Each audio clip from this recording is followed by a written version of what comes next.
All right, this is Dr. Morey. It's Uncivilized Vitality. This is the anatomy channel.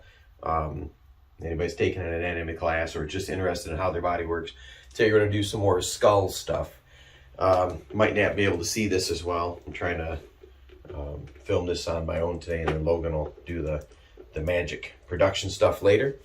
So we went over the bones of the skull a little bit, and I have another video with the muscles that are on the front.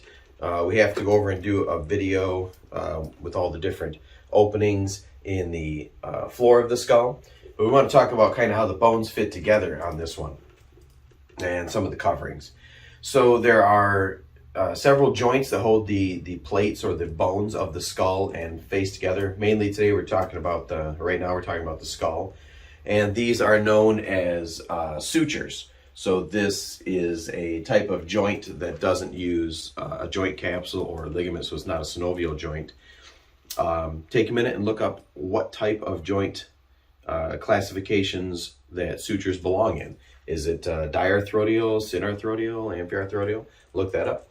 So there are going to be a few main sutures, and these are going to fall in line with your planes of anatomic division. So the one that runs right down the middle is going to be your sagittal suture. Then you're going to have one that runs, and that's going to join kind of your parietal bones together in the center line. Then you're going to have a suture that runs along behind the frontal bone, posterior frontal bone with the two parietal bones.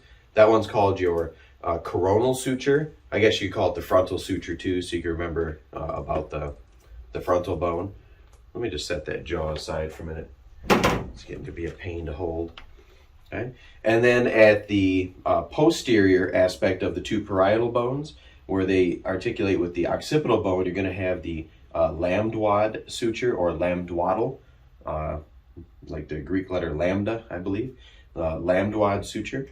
And then along the side, the lateral aspect of the skull, where the parietal bone and somewhat the frontal and occipital bones all articulate with mainly the temporal bone, you're going to have the squamous suture.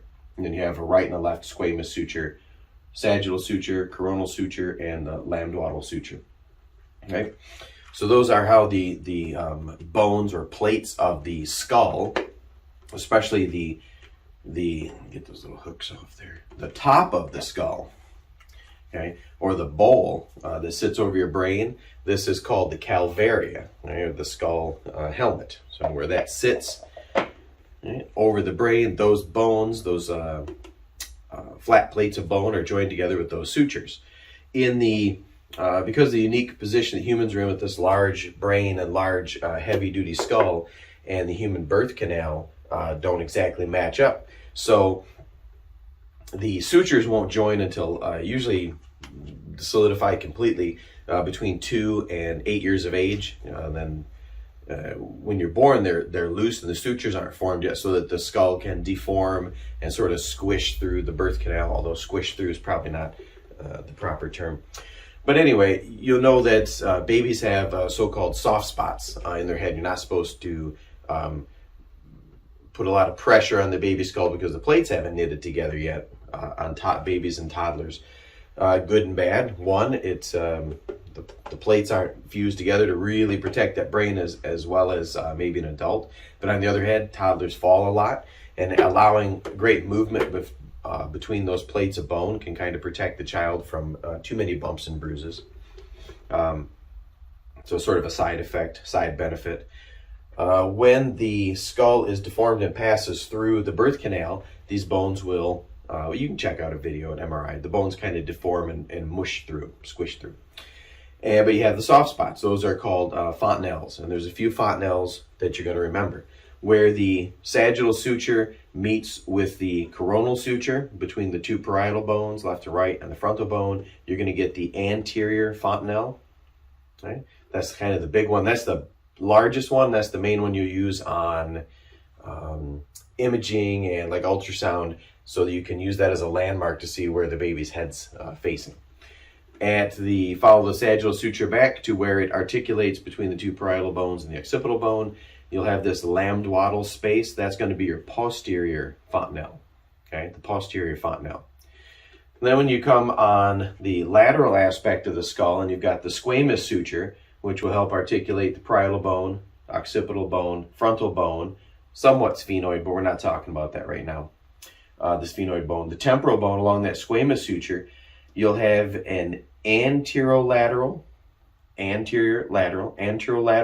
fontanelle, also known as the sphenoid fontanelle, and then you'll have a posterior lateral fontanelle, also known as the mastoid fontanelle, back where the squamous and the lambdoid sutures are going to come together.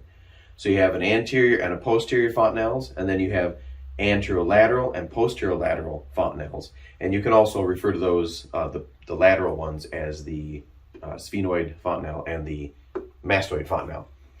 What else about the skull before we start getting holes?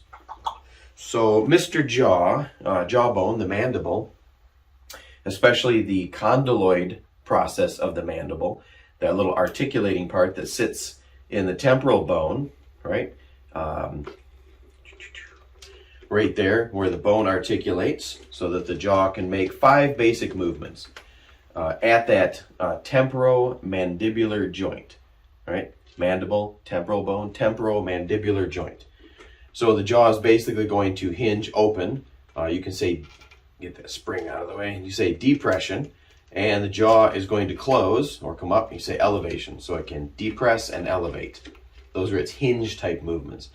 And then this joint allows for some planar or sliding movements. You're going to be able to protract the jaw forward, obviously not that far. You're going to be able to retract the jaw, and you can do this yourself by moving your jaw backward and forward. And then you can get some lateral shifting side to side at that temporomandibular joint, right? And those 5 actions, elevation, depression, protraction, retraction, and some lateral gliding motions, are how you move your mandible around to masticate or smash food between your teeth, right? You would call it chewing. Num, num, num, num, num. Right? I don't know about that spring, right? Those happen at the temporomandibular joint, which is in this little fossa here in the temporal bone, and then the condyloid process of the mandible sits in there. I'll go over this joint maybe a little more detail in another video. The interesting thing to remember about that, besides the 5 movements at the TMJ, temporomandibular joint, is there's a little articular disc in there, very similar to an intervertebral disc, and you will find that it divides that TMJ into a superior and an inferior compartment. So there's just between the condyloid process and the inferior aspect of that articular disc, and then that's the inferior compartment, and then between the superior surface, that articular disc, and that mastoid recess will be the superior compartment. So we'll talk about those in a little bit.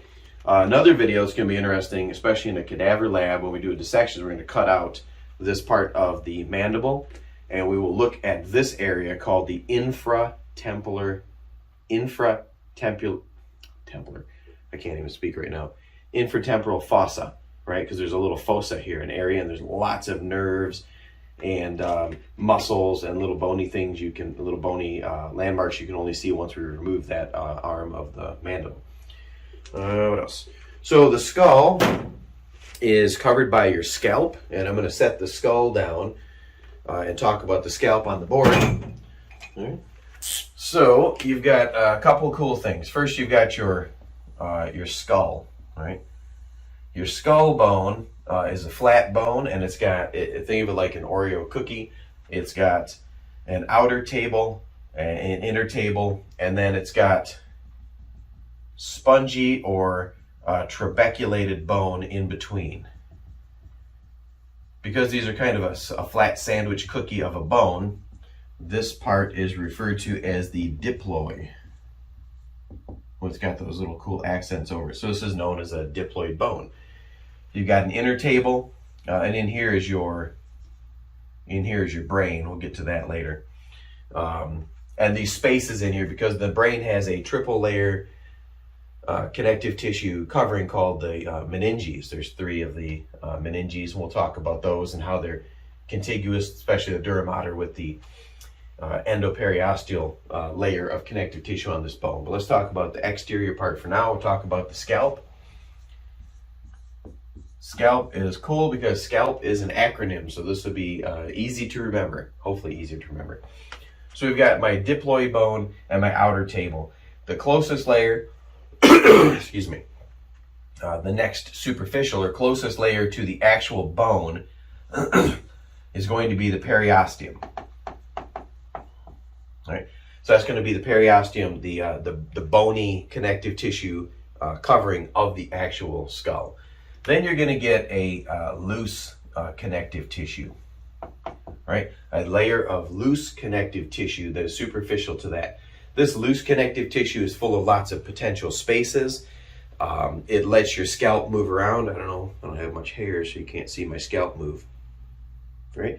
You reach up and grab some of your own hair or the top of your skull, and you see you can slide that bit of your skin around on the bone. Right, the scalp. The periosteum, then you have a loose connective tissue layer. This loose connective tissue layer is where a lot of that movement occurs. Then you have an aponeurosis. I don't know what I'm doing here. Right, this is the gala aponeurotica. So the next layer is the gala aponeurotica. Gallia means helmet. The aponeuroses. An aponeurosis is a wide, flat tendon. So this is a tendon just superficial to that loose connective layer. In the anterior, it's going to be connected to the frontalis muscle, and in the posterior, it'll be connected to the occipitalis muscle. Right? So the frontalis muscles in the front that are on your frontal bone that help raise your brow up, they're connected to your scalp. And then a deeper muscle called the occipitalis, which are on the respective frontal and occipital bones. That's the gala aponeurotica, or the aponeuroses layer. Then you're going to have another connective tissue layer superficial to that. And this layer has lots of nerves and lots of vasculature, lots of arteries. So it's very vascular. This is why the scalp or head wounds or head cuts or scratches bleed so profusely, is because you cut into this connective tissue layer that is superficial to the aponeurotic tendon, and it's going to bleed a lot. Then above that, S is just for skin. So this is your scalp. It's pretty cool because it's an acronym. You get skin, then moving deep, a connective tissue layer full of nerves and arteries, and then the veins as well, for drainage, obviously. Then you get the big aponeurosis, that thick tendon that connects the muscles in the front to the muscle in the back. You got a loose connective tissue layer that allows for movement of the scalp and the skull. And then you're going to finish out what's the scalp with the periosteal layer of the diploid bone, or the flat bone that is the calvary or the skull. And it's a diploid, or like a sandwich cookie type bone, because it has a hard outer table, cancellous or trabeculated bone, spongy bone in the middle, diploid bone, and then an inner table. And then we'll do interior cranial stuff in another video. All right, so that's a lot of skull stuff to keep you added to the other videos, and then we'll break this into smaller chunks so we don't just keep going. Like the video, share the video, subscribe to the channel, all the other stuff that Logan will put boxes up somewhere to remind you.